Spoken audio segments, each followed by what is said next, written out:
Are underdogs the best thing about sports? We'll find out this week on Iceman and Coach.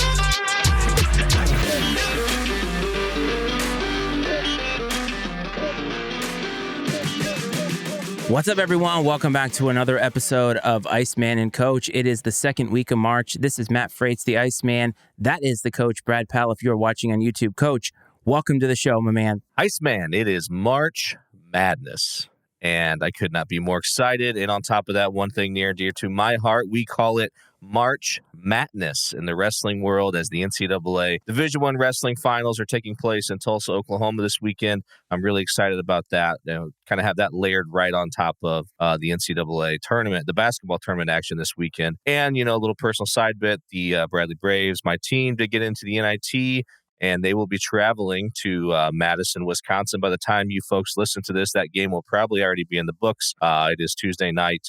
They will be taking on the Badgers. Really excited about that. I think it's a pretty good matchup for them. Things could get interesting after that, though. I stayed up late to watch the selection show, and Tom Crane actually picked them to come out of their bracket to go to the Final Four of the NIT. But side note, he was Brian Wardle's college coach and is kind of one of his mentors. So I think he might be a little biased. So first round upset is what I'm hearing? If you consider Bradley beating Wisconsin an upset, I think that it wouldn't surprise me if this thing comes out. I haven't seen the line. I'm sure it'll be out in the morning if it isn't out already. I bet it's within a couple points. Probably for sure. Well, that will be interesting for you. Before we get started, though, we have a little bit of news. And below, if you're watching on YouTube, is our new call-in number. And that is 703-718-6314. And that is for all of you listening in the podcasting space. We want you to call. We want to hear your takes, no matter how bad they are. Keep them a little bit clean, though. Maybe don't take any personal shots against us. But we'd love to hear from you. So please contact the show, no matter how it is that you consume the show. And you're right, man, it is March Madness. But before we get into that, though, the theme of underdogs is something that I opened the show with. And last night I was watching the Oscars. Now, the Oscars was, or at least at one time, it was an event that kind of transcended popular culture. It was really like the event of all events. And yes, if you're listening or watching this, you're probably thinking it's just a bunch of rich people with an excuse to get dressed up to go and hang out together. But there is a lot of work that goes into those films. And no matter what it has turned into now, it used to be the popular films and the money-making films would actually be the films that were good. And at the Oscars, it's sort of shifted away from that now, where the movies that people don't see are the ones that go to the Oscars. But I bring this up because last night, as a child of the 80s and 90s, I'm watching two people accept their awards. And there were obviously more. And I'm watching Ke Huy Quan. You know him as the kid from the Goonies, and you know him as the kid from Indiana Jones and the Temple of Doom. And then I watched Brendan Fraser accept the Best Actor award. And both of these guys are underdogs, really, in a great sense. The kid basically was out of Hollywood for 20-something years, gets this role he had been giving up, basically, and he wins Best Supporting Actor. And Brendan Fraser had been obviously a huge hit in the 90s. He was a leading man in the 90s in a lot of franchises, and then all of a sudden he just sort of disappeared. And as a child of the 80s and 90s, seeing that happen and seeing the emotion, the real emotion on their face, we talk about sports and how great it is and the emotion that comes with winning a championship or accomplishing something. And seeing that, it really almost brought me to tears. And I wanted to bring that up here because I don't know how you feel about The Goonies, for instance, but it's a movie that I watched as a kid and I'll always watch it. But I also know that you have a Brendan Fraser take. Hey, you guys. I love The Goonies, man. You guys better watch it. We get too excited here. You might see a little truffle shuffle. But talking about, you mentioned some of the things that these two gentlemen have been through in their lives. One being a deep supporting actor throughout his entire career since his childhood. And Brendan Fraser obviously going from being a leading man and then having to go through some of the worst adversity possible. And usually once adults sort of phase out of Hollywood, especially under circumstances like that, you don't see them resurface, especially in a relevant way. You know me, man, the coach loves that. These guys are exhibiting that AFC North grit. They've had to get to this point. And I can only imagine, there's a lot of rumors that get thrown around about what the underbelly of Hollywood might be like in terms of how hard it might be for certain people to work their way up, because it is sort of a good old boys club and who you know and who owes you a favor and this and that. And to see these guys overcome a lot of those things and just simply get by on good old-fashioned hard work and talent is impressive. And, you said I do have a Brendan Fraser take, and that is he was a quote-unquote leading man in one of the worst sports movies I've ever seen, and that is The Scout, if you have not seen it. He plays a pitcher named Steve Nebraska, who lives somewhere in like Central America in this really like podunk town. And they, of course, play baseball as they do everywhere in Central America. And a scout for the New York Yankees sort of makes a bad move, a bad pick, a bad recommendation. He gets exiled to this, what they perceive as this wasteland of baseball. And he comes across Steve Nebraska. And he, of course, throws the ball a million miles an hour, but he's very eccentric, very unique. Very uncultured when it comes to like American culture, and it's interesting in ways, but it's just a really bad movie all around. And I would say that I was gonna say it's worth your time, but it really isn't. You might be able to find a trailer for it somewhere that would probably do the trick. I mean, if you're planning on calling in the show, perhaps watching the movie and either agreeing with or disagreeing with the coach's take on that, maybe that's a good use of your time. So definitely think about it. But again, I brought it up because the emotion. Over the weekend, I was watching a lot of golf. The Players was on, and we're not going to deep dive into that at all. But what's amazing is whenever something happens in sports, and the reaction from the players or the athletes or whoever is so jubilant that you realize that, number one, everybody is a kid at some point, and number two, that's hard as shit to do. And whenever a guy gets a hole-in-one, they celebrate like they've won the Masters, because these guys are the top less than 1% of people who can do this internationally, and getting a hole-in-one is nearly impossible still. Absolutely. Getting a hole-in-one is nearly impossible. But one of the best things about the game of golf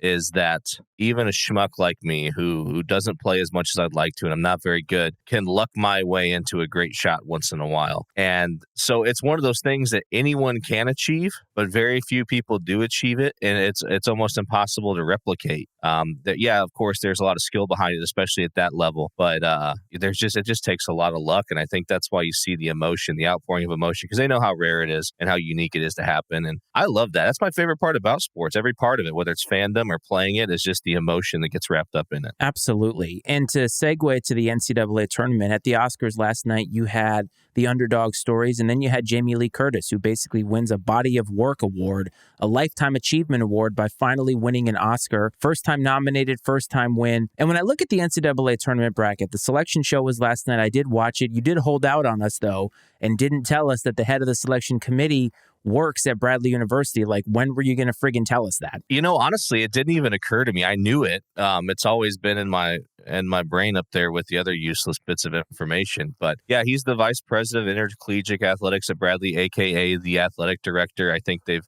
jazzed up the title and given him some more responsibility, possibly. But yeah, Chris Reynolds, head of the committee, has been for a couple of years. He's a really sharp guy. I tell you, a school like Bradley's very, very lucky to have him. He's from Peoria originally, which is probably a big part of why he's still here. But he spent time at Northwestern in Indiana. I believe he may have played for Bobby Knight at Indiana, if I'm not mistaken. He made a Final Four. Yeah, and Bradley's lucky to have him, and obviously to see Bradley on the national scale, even if it's not for what they're doing on the floor, just to kind of have a voice in the room is pretty cool. Yeah, I thought so. And when they showed Bradley University, and I thought, wait, this guy played there? Like, that's amazing to have the head of the selection committee. But the selection committee has a hard job. And last week, maybe I did take a little bit of a crap on conference tournaments and all that, because I do feel like in some respects it is extra basketball just for the sake of extra basketball. But once we get the selection show and you realize that they have crafted this tournament bracket that is really difficult to do and how much work they have to do to get to it, I realize that he is the perfect man for the job, because they're asking him, why did you choose this team over this team? And he had concise answers, but actually relevant answers. Hey, they had chances recently to up their resume and they failed to do so. But when I'm looking at the bracket as a whole, as somebody who, again, is 40 years old now and grew up in a different time in sports, and we know that collegiate athletics has completely changed now. The way that they recruit, everything is different. I'm looking at the top two tiers, the number 1 seeds and the number 2 seeds, and it's a lot of schools that traditionally haven't been there. The schools that you and I grew up basically assuming we're going to be 1 or 2 seeds, Duke, North Carolina, schools like that, they're not in the top tier anymore. They have transitioned because longstanding coaches like Coach K have retired. The game is being handed over to a new crop of coaches, but there are still some people out there like Tom Izzo, who's sort of buried in the bracket somewhere. Rick Pitino, the vampire, is at Iona. He may be the next St. John's coach. But that's what I took away, is that this is sort of a new wave of college basketball. A lot of schools that have not traditionally been known are now at the top, and this is the future. Yeah, and you're seeing some teams from the South, from the SEC in particular, with Alabama getting the number one overall seed in the tournament. Then, of course, Houston. Now, Houston does have a little bit of a basketball history. You know, the whole five Slamma Jamma days back with Akeem Olajuwon and those guys. But yeah, it's been a little bit since they've been on this level for sure. And they spent most of the season as number one in the country. And you talked about conference tournaments and how relevant they are. Houston, Kansas, and Purdue all basically played themselves out of a crack at the number one overall seed by losing their conference championship games. And Alabama won their title game. But you're right. It's a new crop, but Kansas is the only what I'd consider like blue blood that is on the number one seed line. Purdue's not, they're kind of on the periphery of the blue bloods, I would say, being in the Big Ten, and they've got some tradition there, but maybe not what you'd expect, or you would associate with a Michigan State or Michigan, Indiana, someone like that. That's just something that struck me, but I wanted to ask you, and I know this is not basketball related, but the number one overall seed, you mentioned Alabama, and I would say that the last month or so for Alabama basketball has been tumultuous at best, and yes, they have been winning, so it hasn't been tumultuous on the court, but it has been off the court. And all of the things swirling around that program with an ex-player who has now been, I believe, convicted of murder, and their best player on the team who, through many testimonies, seems to be the person who gave him the gun that ended somebody's life. And this is a very complicated matter. And their coach seemed to stumble at every turn when asked about this. Didn't seem like he was thinking about it in any sort of contrite way. And I just found the whole thing very uncomfortable. And then you find out that there is a handful of students, only a handful, this is not the fan base at all, are wearing T-shirts that say, "Killing our way through the SEC Tournament 2023. That's about as tone deaf as you can get. But I wanted to ask you, because we've talked morals on here before, how do you feel about this kid still playing on this team? And it sort of, to me, feels very, this is the culture of winning and this is what we're going to do until he's basically behind bars. So my initial reaction is Alabama is selling their soul for a shot at a NCAA basketball championship. That's my initial reaction. Now, to dig a little deeper, I think obviously not knowing the scale of whatever evidence is there, just what we've been told through the media, if you're the university and no formal charges have been brought against this young man and it's still an investigation that's ongoing, do you take this away from that young man and his teammates? I mean, because he's the best player, one of the best players on the team. Do you take this opportunity away from all of them? And then let's say things somehow his name gets cleared, 6 months down the road, and you can't give that back, right? If this indeed does pan out and end up being something that some responsibility with this does fall on his lap in a legal sense, he'll have to pay the piper, so to say, whether it's falling out of completely, maybe the NBA draft, maybe some sort of formal charges come against him. I don't feel good about it. It's so tough to make a statement with too much conviction without really knowing the evidence. And I understand, like, it's absolute, what happens terrible, but it's just tricky. But on the surface, it feels really dirty.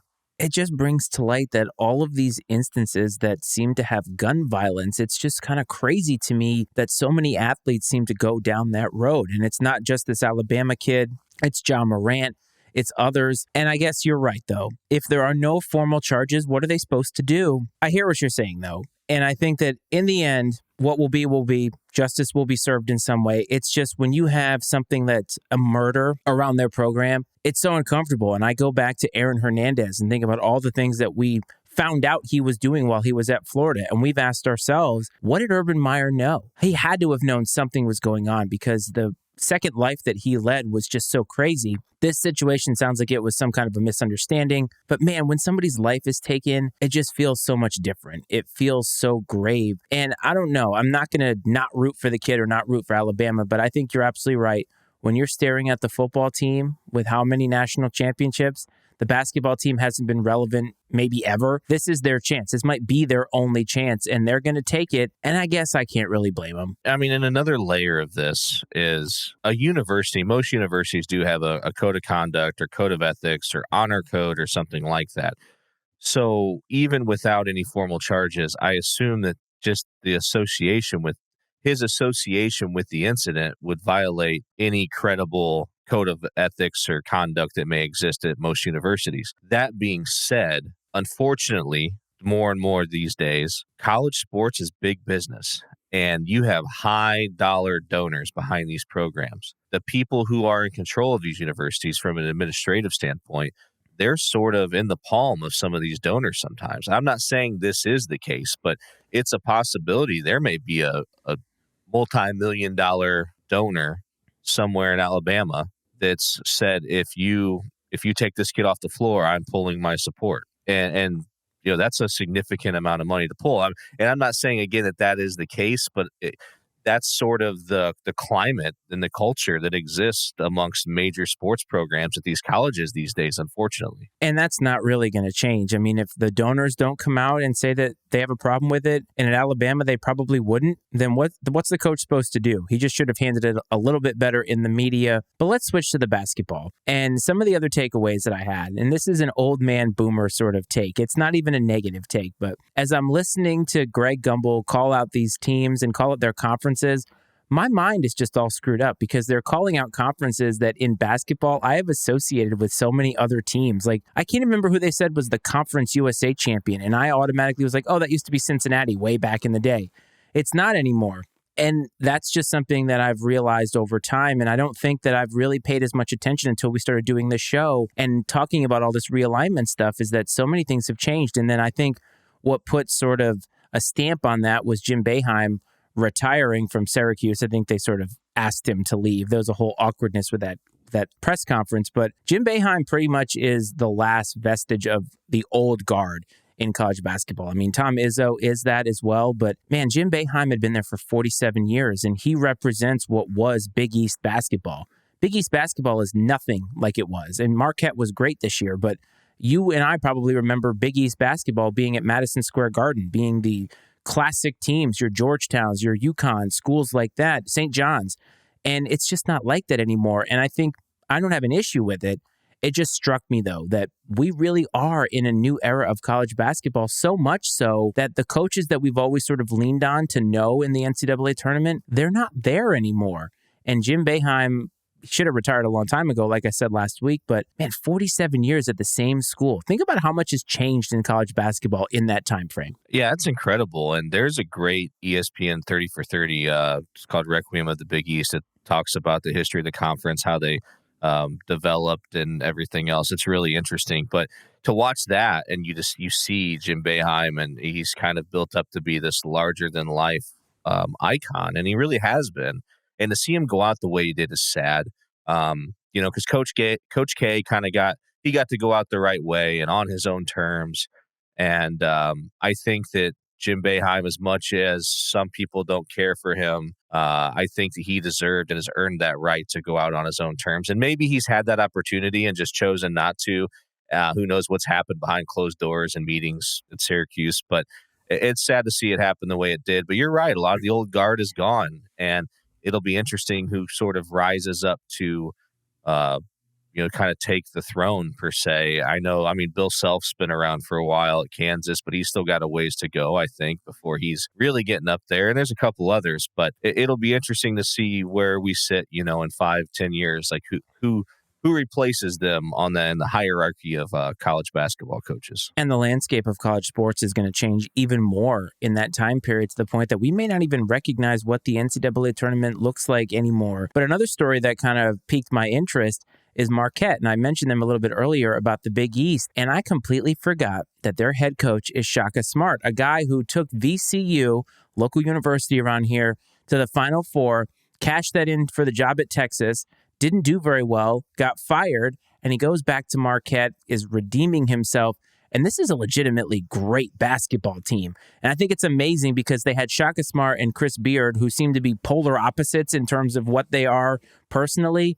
And I love seeing stories like that, man. We talked about underdogs at the beginning. Shaka Smart getting that redemption story. That's another thing that's great about sports. I've always been a Shaka Smart fan. And I think the fact that he came from a mid-major level program at VCU where they had a lot of success before he left there. And he does just have one of those very I don't know. He has a great personality. He's very charismatic. He's easy to like. And it is a shame that things didn't work out at Texas. I never thought that was a great fit anyways. It's just Texas doesn't seem as serious about basketball as Shaka Smart would probably need a place to be. And Marquette sounds like a great fit. And it is nice to see him kind of redeem himself, get his career back on track, and have his team in a good position to make a run here. Yeah, I'm really going to be rooting for them because I think that if you look at the top 8 teams, and by the way, the number 1 seeds for this tournament, Alabama was the overall number 1. You had Purdue, Houston, Kansas, as you mentioned. The number 2 line was Arizona, which is another kind of blue blood, even though they haven't won in a long time, but the Lute Olson years and all that. Marquette, UCLA, obviously their history does not need to be mentioned here, and Texas. So there are a lot of really good schools in that line, and Marquette just doesn't seem like they fit in with all those other schools in terms of basketball success, but they're a force to be reckoned with, so I'm looking forward to it. Now let's go to the actual action itself. So it has changed over the years. It used to be a tournament of 64 for probably my entire life up until recently. I'd say about, 10 years ago, they started doing the first 4, and it's now a tournament of 68. I wanted to ask you fundamentally how you felt about the first 4 model in general. When they first started it, I thought it was weird. It just seemed awful. I'm like, what's the point of only adding 4 teams? This just seems strange. As time's passed, I've become to like it more and more.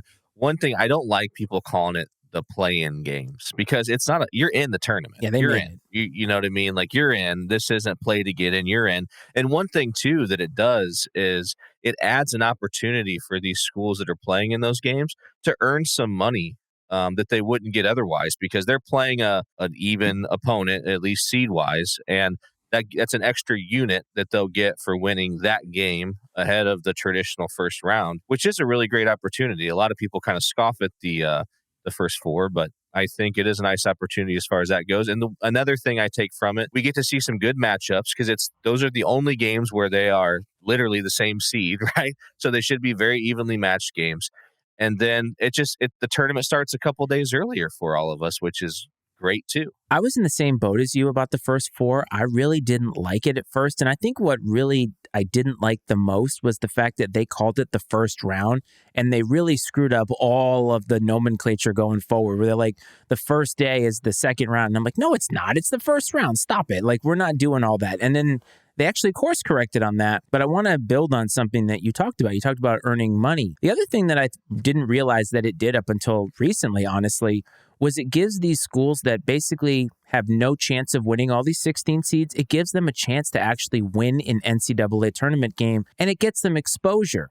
Because these kids are good basketball players in their own right. Just because they don't play at one of the blue blood schools doesn't mean that they're not great at basketball. And it's awesome to get to see these schools that do not have nearly the same infrastructure and financing as these other blue bloods like Duke, North Carolina, Kansas, to get a little bit of spotlight. And you're right, the games are mostly very, very good. For the 11 seeds, though, what I love about it is basically if you played a season and you're on the bubble, you get a chance now. It's not really a play-in game per se, but okay, we gave you the opportunity. You didn't really show us that you belonged in here in earnest fully, but you're going to get an opportunity to show it, and you're going to have to beat another team that is on your level, another team that basically is a bubble team. That part of it I actually do like because the biggest complaint that I always have is the 65th team always bitching and moaning basically and whining. And now it's like, all right, you actually get the chance to play another team that's in that same realm, and you got to beat them to get in. Yeah, well, now it's just the 69th team bitching and moaning, right? I mean, I know. No matter how many teams you let in, the next couple that didn't make it are going to be upset. But you mentioned these are good basketball teams, and we just talked about VCU a minute ago. I'm pretty certain that one of the years that VCU made a run in the tournament, they came out of the first 4. They did. As an 11 seed, as you said, and made a run. And I don't know if it was an Elite 8 run. I don't know, but they went deep in the tournament from that round, which was awesome to see. Because I think that was something that sort of, in my mind, that gave legitimacy to those games a little bit. Like, hey, these teams belong here. You know, these teams are in the tournament. Like I said, they belong here. This isn't just some sort of throwaway, irrelevant game that's happening. It matters. And No, I'm excited. The other thing that it does is it gives momentum because you talk about playing an extra game. And sometimes in other sports, well, we have to play an extra game, but you get that momentum rolling. And then you're facing a team that's been off for 5 or 6 days. And now it's like, hey, we just got this big win. What if we made a buzzer beater? And all of a sudden now we're ready to go. So sometimes the 6 seeds that get the play-in game or they get the first 4 winner, I feel like they're at a disadvantage because sometimes all it takes, and you said this about Bradley and about conference tournaments, all it takes is to get hot for a few days, and you never know. You could make a huge run, and sometimes that can be the win that catapults them to a Sweet 16 berth. Yeah, there's a lot to be said for kind of getting the butterflies out ahead of time. And I saw it even in the Missouri Valley Conference tournament because it was a 12-team bracket and the top 4 seeds all had byes. So the teams that won the games in the first round the day prior, they came out and all the games where they in that second round where they played the top 4 seeds, all of those games were close. Every single one of them was close. The teams that won the day prior, I mean, they came out guns a-blazing. You could definitely tell. In my opinion, I thought that they were in a much better frame of mind to compete than the teams that were just getting on the floor for the first time. It makes you wonder if rest in basketball is not nearly the same as it is in football. In football, it's such a physical sport and it's so jarring that getting an extra week off could make the difference between being 80% and 90%. But in basketball, if you're getting an extra day off, that maybe doesn't do anything for you. And again, it gives momentum to these teams that have nothing to lose. That's the other thing, is if you're coming out of the play-in, you have nothing to lose. And if you're one of those teams that it's like you're supposed to win, and that's the thing that I love about the NCAA tournament, is all the rankings are gone. And all you see now are those seeding numbers. And it really throws everything and it makes it different. And you put expectations on teams that have those low numbers. So if you're number 2 seed, we have expectations of you because you should be beating a vast majority of the teams in this tournament. And that's not how it goes. The number doesn't mean anything. It just tells you where a team is based off of the field. But once you get on the court, all bets are off. And that's why the tournament is so great. And you see so many upsets all the time. Oh, 100%. And to talk about, a team having momentum, I think that basketball is a game of rhythm, getting into a rhythm and muscle memory. And I think, the closer you can put games together while still getting some rest in between is ideal. That's one thing I'm nervous about Bradley tomorrow night is it's been a week and a half since they've played. I'm a little curious what things look like. Wisconsin just played a few days ago, so they might kind of still have that rhythm going a little bit, but it's definitely relevant. And like you said, right now, throw all the rankings out the window. The seeds put you in the tournament. The better you perform through the year, theoretically, you're going to get seeded better, which again, in theory, gives you a better opportunity to advance in the tournament based on position and the teams you're going to have to play along the way. But once they toss that ball up, man, throw it all out the window. You're going to get everybody's best shot every game. I am so friggin' excited. But let me ask you, where does going to an NCAA tournament fall in your sports bucket list? Not as high as you might think it does. And for me, though, it's only because they play the Final Four usually in like a football stadium somewhere. And at this point in time in my life, I mean, the type of ticket that I'd even be willing to pay for, I'd probably have to bring binoculars to see what's happening. Opera glasses. And I'd much rather watch it from the comfort of my living room at this point in time. Now, if let's say that I was fortunate enough to win courtside seats or something like that to the Final Four, I think it'd be fantastic and I'd really enjoy it. In the real world, I don't know that it would be something I'd be too intrigued by. I was fortunate to go to the Sweet 16 and Elite 8 rounds when they were here back in 2013. Gosh, 10 years ago now. And those were like $600 a ticket, but I was behind one of the baskets, so like a few rows up. So we actually had decent seats now. Not the greatest because you can't really see as much what's going on the other side of the court, but the atmosphere was great. I didn't have a team in the running, and it was so awesome to be there and see them cut down the nets and stuff like that. And I believe Marquette actually was the team that went to the Final Four that year. That was when Buzz Williams was the coach before he came to Virginia Tech and resurrected our program. And it's just a lot of fun. But had it not been something I had done and I had to decide right now what was on my sports bucket list, it probably would have been down the totem pole. But I have a hot take for you. Going to a Super Bowl, not on my sports bucket list. Not for me either, man. Like some of those big time events, they're just not what they're all cracked up to be. I think if you're able to go and enjoy them in a certain way, like the best possible way with the best seats and the best experience where, you don't have to go through all the minutia that the ordinary fan does, I think it'd be awesome. Right. But For the normal fan experience, yeah, I'm not here for that. I'd rather, like I said, watch it from the comfort of my own living room.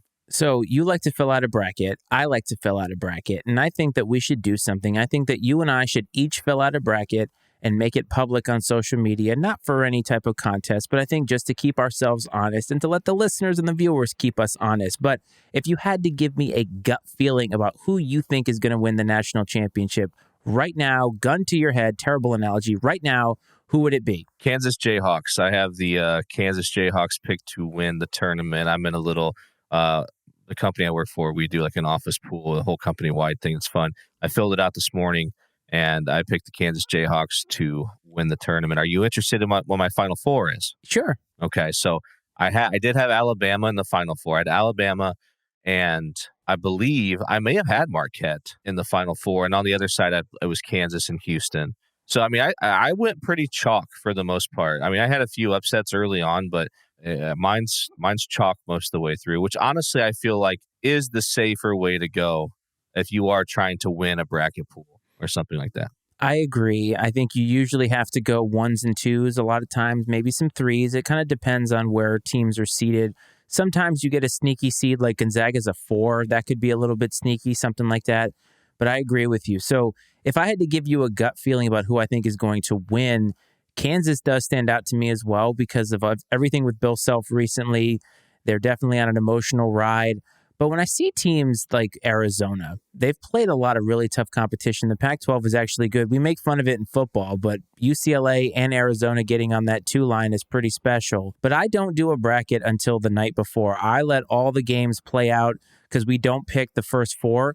So I wait until everything happens. And it's sort of like a Zen experience for me because I don't know enough about it. So I sit down and it's all feel. That's all I do. I sit down and whatever the first name that I write on that paper is, that's right. I do it on a pen and paper. That's the only way to do it. You fit right in with our baseball fans. Yeah, that's true. That's true. But sometimes there's just a feel about it. And then once it's done, I'm done. I do one bracket. That's it. I don't do more than one. That is it. So the bracket that I have here will be the bracket that I use the entire time because I think you have to have one bracket. And if you win on that bracket, you are the man. And I will say this, my father, when he was working, I won his office pool at 11 years old. That's something to be proud of, man. Do you have that bracket sheet framed anywhere? My father does have it. And the reason he has it is because I picked an entire region correct. That was 1995 when UCLA won the national championship. That is incredible, man. That is an awesome, awesome story. You should dust that thing off maybe for next week's show, and we could break it down a little bit. That would require my father using technology, which is not something he's very good at, so that probably won't happen.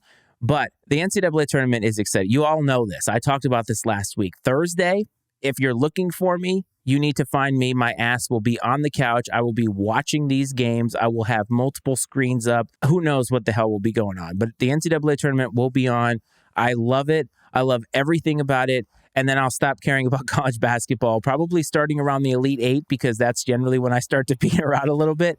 But for the purposes of this show, we will keep ourselves honest and we will post our bracket. So you can look for that on Twitter at Iceman and Coach is the handle to do that. Let's move on to the NFL. And I know that you and I have wanted to get away from the NFL because, hey, the season's over and all that. But the off season has been kind of intriguing to me. And I feel like you and I will have a great discussion about Lamar Jackson because he has been probably the thing that's been in the news the most in terms of the NFL. And I find this situation so intriguing for so many reasons. So if you're listening and you don't know what we're talking about, Lamar Jackson, I believe it was the non-exclusive tender or non-exclusive franchise tag or whatever it's called that the Ravens put on him, and he can be offered offers from other teams, and the Ravens have the ability to match it. Thus far, 0 teams have offered Lamar Jackson a contract, and I just find all of this fascinating. The Ravens are in no hurry to sign him. No other team is in any hurry to do the work for the Ravens, as has been reported by a lot of different people. And dude, you know how many teams could use a friggin' quarterback right now? Oh, a ton. A metric shit ton of teams could use a quarterback right now. But I'm going to have a very unpopular take on this.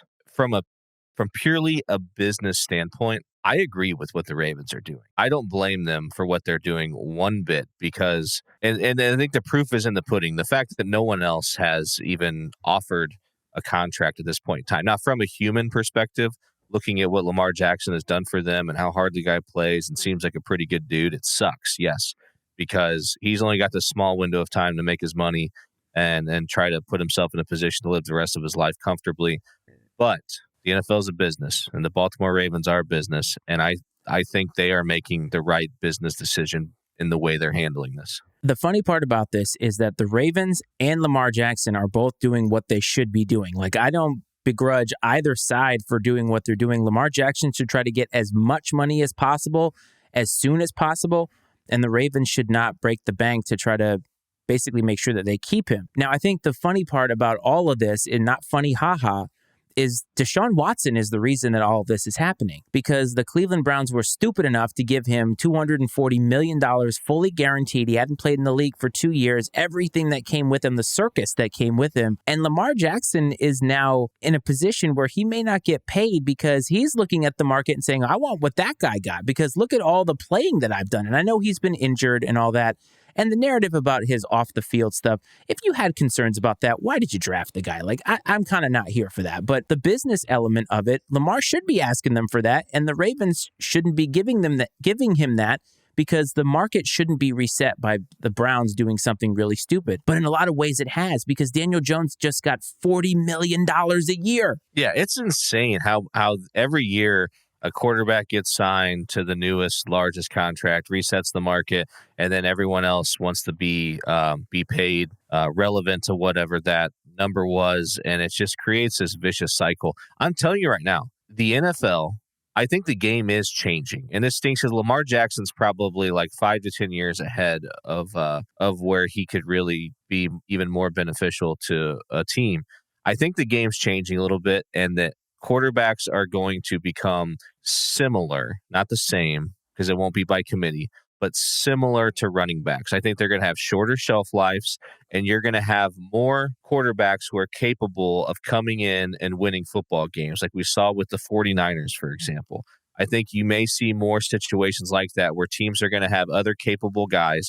I think you're going to see fewer of the traditional franchise quarterbacks like Aaron Rodgers and guys like that stay with the team forever. Now, I could be completely wrong, but I just think that you're going to see maybe not, but quarterback salaries may start to come down a little bit because they realize you don't have to have some sort of generational talent to be successful. And it may be a deal where the system supersedes the talent. I don't know, man. Like, the way that economics in sports continues to work is these salaries just keep going up and up. If you look at what Daniel Jones just got, $40 million roughly, not guaranteed, but $40 million per. Patrick Mahomes goes into the Chiefs' office with both of his rings on and slides the paper over and said, your move.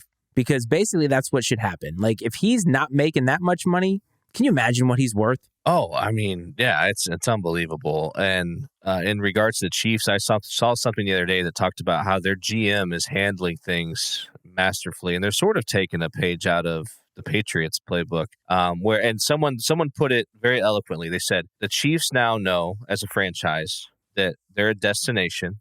They are known, they're on a roll right now. They're in a good place. You have to pay a tax to play for the Kansas City Chiefs in the form of taking less salary, so that they can keep more talent together to keep winning. And that was a really interesting way to put it, I thought. And it'll be interesting to see if they're able to kind of sustain it. I agree. You have to get creative with your accounting. So they're going to be hiring a lot of CPAs. If you're a CPA out there listening, you might want to get your application into the Kansas City Chiefs because they're going to need it in trying to battle the salary cap. But Coach, I just want to give you this. This is not a stat of the week, but this is what $40 million bought the New York Football Giants. And this is from Warren Sharp on Twitter. Daniel Jones is the only quarterback in the modern passing era to play 10-plus games for 3 consecutive years and throw fewer touchdowns than games played every year. In 2020, 14 games played, 11 touchdowns. In 2021, 11 games played, 10 touchdowns. And last year, a year that we said he massively improved, 16 games played, 15 passing touchdowns. He's the new Kirk Cousins, man. That's who he is. Could be dangerous if in the right system. He may be in the running next year for the DB Cooper Award. It's absolutely unreal what people are willing to pay just for consistency, even, right? I mean, because the guy's not putting up dynamic numbers, as you just indicated. I think that people are just terrified of what they may end up with if they don't keep what they have. But here's go ahead. I was going to say, the thing about the Ravens, though, is shouldn't other teams that want Lamar Jackson put an offer to try to raise the price for the Ravens because they can match it? So they're probably going to match it because I think they do want to keep him. And doesn't that screw them over financially? Yeah, you'd think so, but maybe they're concerned that the Ravens will call their bluff, and then they'll have Lamar Jackson for whatever crazy number they offer him. But they want him, though. Like I'm just so baffled that these teams, like the Carolina Panthers, just traded everything to get the number 1 pick. Now, basically, they traded away what they probably would have had to give up for Lamar Jackson or whatever. But it's mind-blowing to me. The Panthers could have just signed Lamar Jackson. Instead, they're going to go on a rookie deal. They're going to take a chance on a guy like Anthony Richardson, probably, sign him to a rookie deal, and just hope and pray that it works out when there's a guy that you can have if you just pay him the money. I just don't get it. There's so many teams out there that should be just ponying up the dough for this guy at this point. If the Ravens aren't going to do it, make it hard on the Ravens at least. Sure, and maybe there's something that we don't know. I'm not sure, but I can tell you this much. Like, as a Colts fan, as the team that needs a quarterback, I don't know if I'd be super ecstatic if they ended up with Lamar Jackson. Just because, again, it feels almost like another Band-Aid. Now, it's a Band-Aid with a few more miles on it than the last couple of guys. But it just, and yes, everyone's one play away.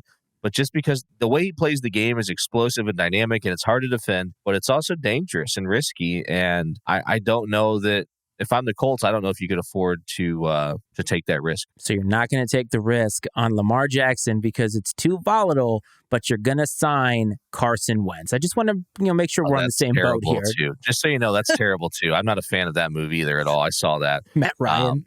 At least it's not Zach Wilson. Speaking of Zach Wilson is probably wondering what he's going to be doing next year. He's either going to be working at the local supermarket or holding a clipboard because Mike White is now a Miami Dolphin, and the Jets are all in on getting Aaron Rodgers, which puts them in a very precarious position because free agency opens today, and all these quarterbacks are going to get signed. Jimmy Garoppolo now to the Raiders, and they're just hoping and praying. They have a deal in place with the Packers, and the Jets, all of their chips are in on Aaron Rodgers. And I feel like the Jets are the kind of team where Aaron Rodgers is just going to decide to retire. I don't know if he'll do that, but I could see it being a pretty entertaining situation because he's not going to get the leash that he got in Green Bay with his attitude and his demeanor.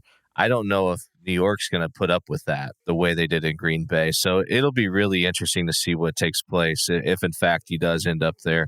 I mean, I guess the Jets think they're a quarterback away, and so they're going to rent Aaron Rodgers for a few years and see what happens. I'm not sure it's a good fit.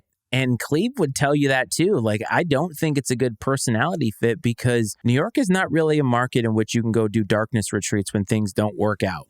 They want results. I mean, man, they were calling for Tim Tebow when Mark Sanchez couldn't get it done after the butt fumble game, and that guy went to 2 AFC championship games in a row.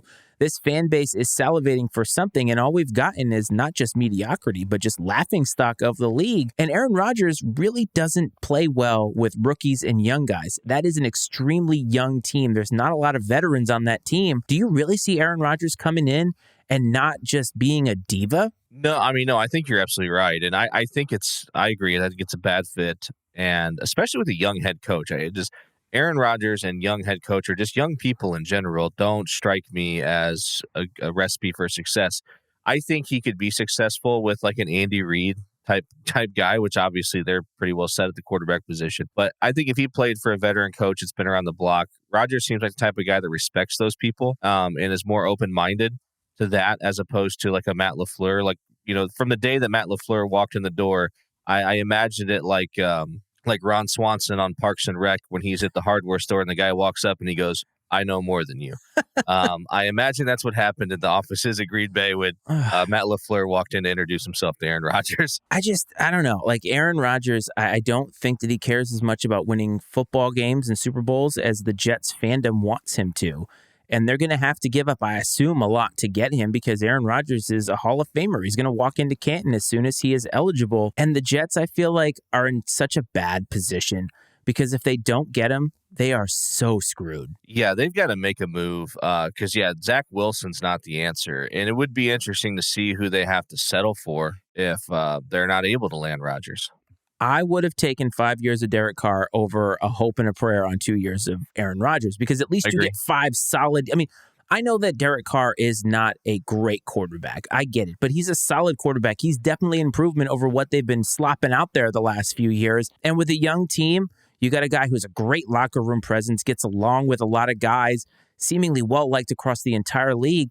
You get 5 years of that, and you might get a Super Bowl or a deep playoff run. And yeah, maybe you don't win the Super Bowl, but the Jets have to be salivating for just about anything at this point. Think about the list. I'm sitting here in my head just running through the list of people who have played quarterback for the New York Jets over the last 10 to 15 years. Oh, it's a lot. Right? I had forgotten about a few of them, to be honest with you. But yeah, Geno Smith played quarterback there. We had, you had Tebow, Mark Sanchez, like you mentioned, Brett Favre, Joe Flacco, Ryan Fitzpatrick, yes, I believe at one point in time. I mean, it's just absolutely insane, right? I mean, Chad Pennington was probably the last consistent, solid quarterback that they have had. And they drafted him. Think about that. Yeah, I mean, did they draft any of these other guys up to? Did they draft Geno? Yes, they may have drafted Geno. And they drafted Zach Wilson. Yes.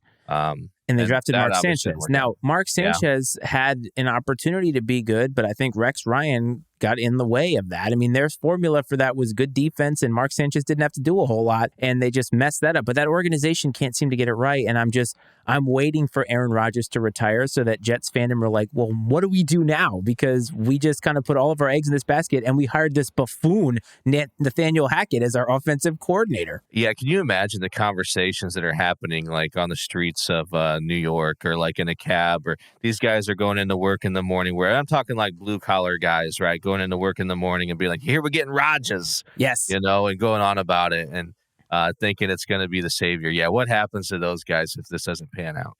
If only we could go live to Cleve as soon as the news drops on whatever happens with Aaron Rodgers. I would love to get his take in the moment. Hot mic, as he would call it. That would be wonderful. Would be wonderful. Well, speaking of people that are pissed off, diehard baseball fans. Now, you and I talked about baseball last week, and it was one of the best things we've done. It was actually a great conversation. I thought we were very insightful. And as we found out over the last week, we pissed off a lot of people. We kicked a hornet's nest that is baseball diehards, and you wanted to revisit the pitch clock. And let's do that right now. We talked last week about the pitch clock and not really understanding the outrage over why people don't like it. And I kind of want to explain the pitch clock a little bit. And I know that it's been touted as it's going to save time on games. And yes, that is a byproduct that we're seeing in the statistics right now in spring training. Granted, it's only spring training, but I think the real byproduct is to make games more exciting by having more runs, getting more value on actually getting a hit. You remember, man, when we watched baseball 20 years ago, guys going first to third, guys doing hit and runs, those things actually mattered. When you got on base via a hit, it mattered. Balls in play continue to go down. That's what the pitch clock is trying to do. It's trying to make baseball more entertaining. Why is anybody against that? I'm not sure. And I think that people assume or make the comments, like we said last week, that if you like the pitch clock, you don't know baseball, you don't understand baseball. I love baseball. I love small ball. I'm sad that small ball is not really a thing anymore.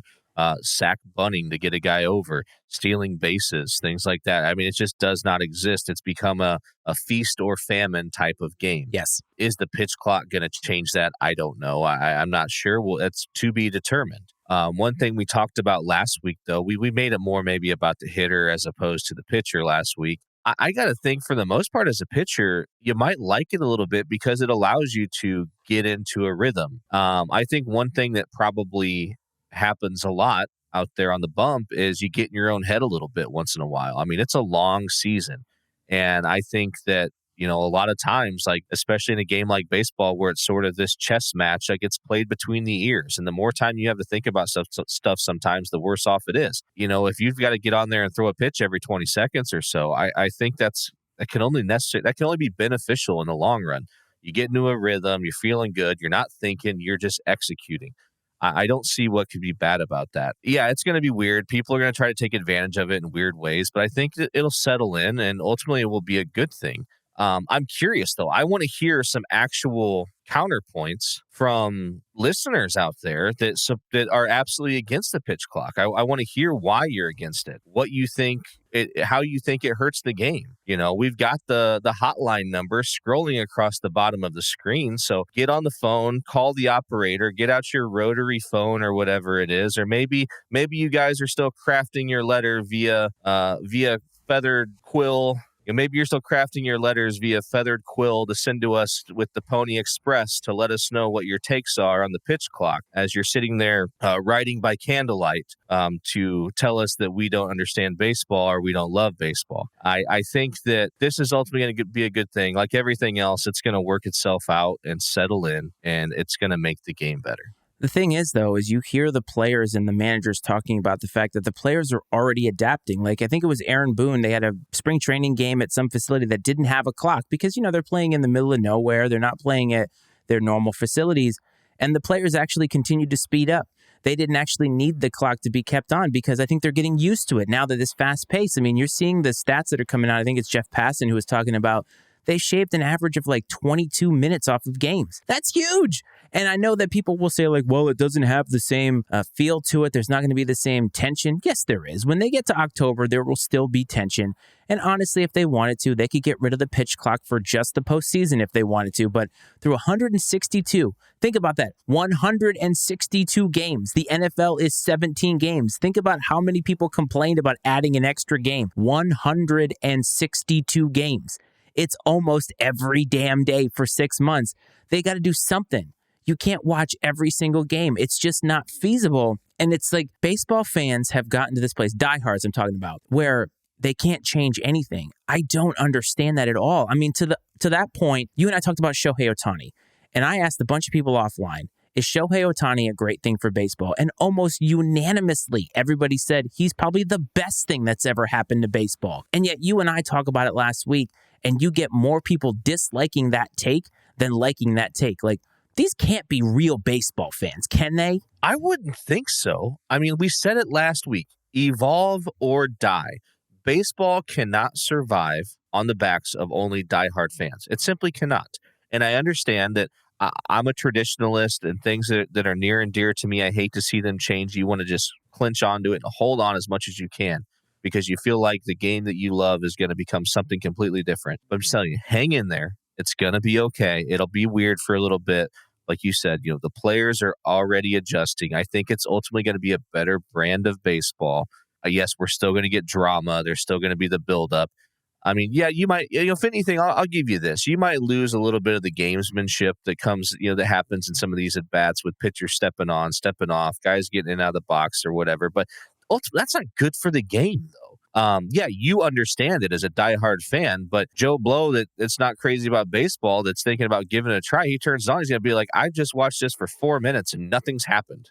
Yes. That's miserable. Not to mention, there's going to be new gamesmanship. Sports is always about trying to win in the margins. These athletes, these managers, they're going to try to find a way to figure out how to game the system. No pun intended. It's going to happen with this. So just let it friggin' happen. Baseball needs a jump. It needs a juice. And I know people are going to say, TikTok is a fad. It's not a fad. Short attention spans are not a fad. TikTok itself may be a fad. Maybe in 5 years it won't be around. But attention spans are getting shorter because of shit like this. And I'm holding up my phone. Our phone allows us to have information at our fingertips in seconds. Baseball doesn't do anything in seconds. And for a sport to last like that by just resting on your laurels because 150 years ago we did it that way. Yes, we did. Literally every other professional sport has updated and evolved from things that they did 150 years ago. Why baseball people cannot do it? It pains me because I do love baseball so damn much, but I hate those people. Well, 150 years ago, people didn't have anything else to do, right? So, but go out to the ballpark for 4 hours, 5 hours, whatever it was, and watch a ball game. Right now, today, like it's content overload. You have to make a concerted effort these days to do nothing. Like, I mean, you really have to try to just avoid anything and do nothing. But talking about other sports evolving, I mean, once upon a time, they didn't wear helmets in football. I would say that was a pretty good change. Hockey, they didn't wear helmets in hockey. Hell, they didn't wear helmets in baseball. You don't hear anybody bitching about that it makes the game worse or something. I mean, I get that's a safety issue. There's so many changes that happen in games. I don't know why this one's the hill that diehard baseball fans want to die on. It just doesn't seem like it's worth it to me. And look what they've done to me. I've gone from Mr. Professionalism. I'm upset. I'm angry. My blood is boiling. I'm a powder keg waiting to explode. But I'll give him this. I'm with you on this, diehards. I'm against robot umpires. I'm against robot umpires. I want the human element, even though it's flawed. I want it. I enjoy it. I like the altercations that happen between players and umpires, between fans and managers and umpires. It's great. It's absolutely great. Also, another thing that's unique to baseball that I'm a fan of is the manager wearing the same uniforms the players wear. You couldn't get away with it in any other sport at all. It works in baseball, and I love it. I want to see Bill Self wearing a Kansas Jayhawk with nothing else underneath it, just the tank top on the sidelines. It'd be so weird. You think about that, right? I mean, or if like Andy Reid's dressed up in like helmet and shoulder pads or whatever on the sideline. That would be insane. Like the hockey coach. It's just so strange. I mean, I'm just glad, I was a wrestling coach. I'm happy that I didn't have to wear the uniform while sitting in the corner coaching. That probably would have. Oh my God. That just wouldn't have ended well for anyone. It would have been like Scott Steiner sitting over there in the corner. That's right, man. That's right. Give me Rick Steiner. I'll be over there barking like a dog. That's what it was. Oh man, how did I mess that up? Oh.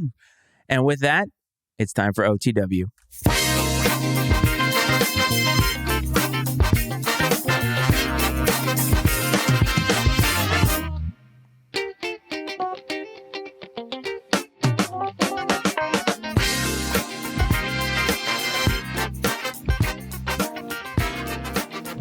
OTW of the week.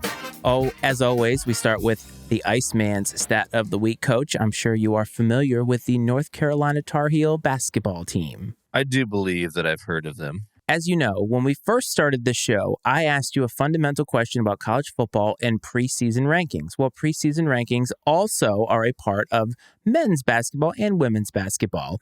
And North Carolina became the only AP preseason #1 team to have multiple 3-game losing streaks in a single season and became the first preseason #1 team to miss the NCAA tournament since NC State in 1974-1975 season. It was a disastrous season for UNC. They declined an invitation to the National Invitational Tournament, and it could not have gone any worse for a school that had such high hopes coming into the season. Losing Roy Williams a couple years ago, they have a lot of work to do. Yeah, I mean, it couldn't happen to a better group of people, though, if I'm being honest. And it makes me chuckle a little bit, them turning down the NIT bid. It's like, come on, man. Like, are you have your nose in the air that much that you can't come play in this tournament? I mean, I would have loved nothing more to see one of these mid-majors that made the NIT go to Chapel Hill and beat them. That would have been sweet. Now, I mean, they would have, if they were focused and locked in, I mean, they would have maybe had their way with the NIT field, honestly. They're still a good basketball team, even though they didn't really perform consistently throughout the season. But, I mean, in one way, I'm pissed about it. I mean, they do what they want. That's fine. I think they're cowards for it. But I think why it pisses me off is being a mid-major homer. I think they took the opportunity away from someone to go in there and give them a game.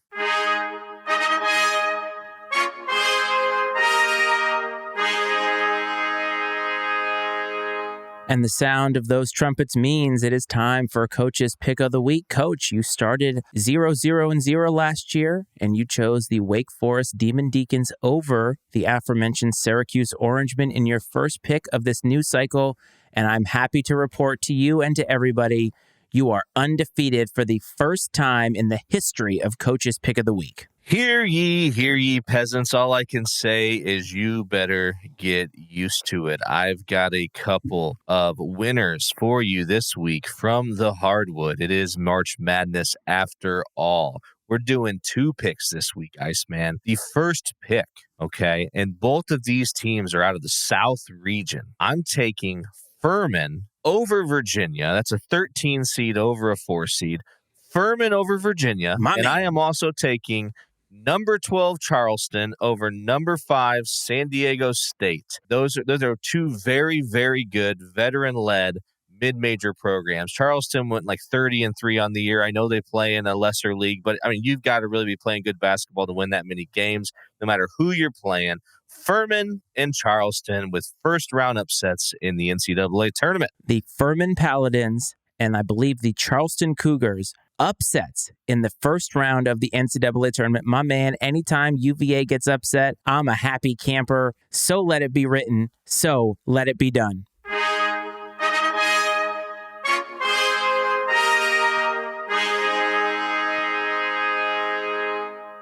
We have come to the end, my friends. Another great episode. March Madness is right around the corner. Coach is undefeated. There's a lot of things happening here. I feel like we are just hitting our stride. It's funny, at the end of football season, I don't know about you, I somewhat internally worried how we're going to navigate these seas. And as I told you offline, there's almost too much content to get into that I'm almost overwhelmed. And boy, it's a fun ride, man. I'm having a blast, and baseball fans are going to hate the shit out of me this week. That's okay, man. I love it. I'm here for it. And I think that one thing that's nice about being after football season is I feel like we have a lot of freedom to talk about sort of whatever we want to.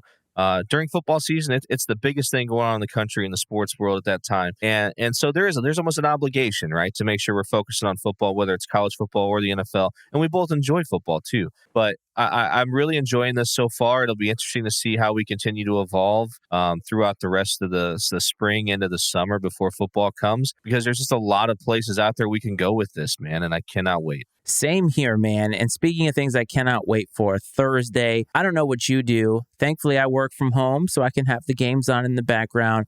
But a vast majority of, I would assume, men in this country happen to be sick on Thursday. So if the coach is on the mend at the end of the week, it is because he has March Madness-itis and needs to check out those games. But for the rest of you, just make sure you're not doing anything stupid if you call out of work, like being seen on social media or seeing your boss at a bar or something like that. Just play it straight. Sit your ass on your couch in your home. You have so many devices. Just watch all the games and enjoy them. Coach, do you have any parting thoughts for Ice Time Nation this week? Just excited about the tournament kicking off this week. And I tell you what, folks, if you're not busy Saturday evening, tune in to ESPN. Yes, the mothership, ESPN. The NCAA wrestling finals, the championship round, the 10 championship matches will be taking place live on ESPN on Saturday night. I encourage you to check it out. Expose yourselves a little bit to the great sport of wrestling. You'll see some really good ones, and it'll be fun to watch. So looking forward to the basketball, looking forward to the wrestling, and looking forward to recapping the weekend that was next week here on Iceman and Coach. I may be checking that game out. Before we get you out of here, don't forget to support the Pub Time Podcast. You can find them wherever you find your podcast. Visit the Matty Ice Media Network website. MattyIceMedia.com is the way to do that. Check out the podcast, buy some merch, all that good stuff. We definitely appreciate it. If you're watching on YouTube, don't forget to do that thing that every single YouTube video asks you to do, like, subscribe, all that stuff. If you want to call into the show, 703-718-6314 is the way to do that. Iceman and Coach is all over social media. We're all over the sports landscape. We are the best damn sports show in the business. And as always, folks, we hope this finds you well and safe. This is Iceman and Coach.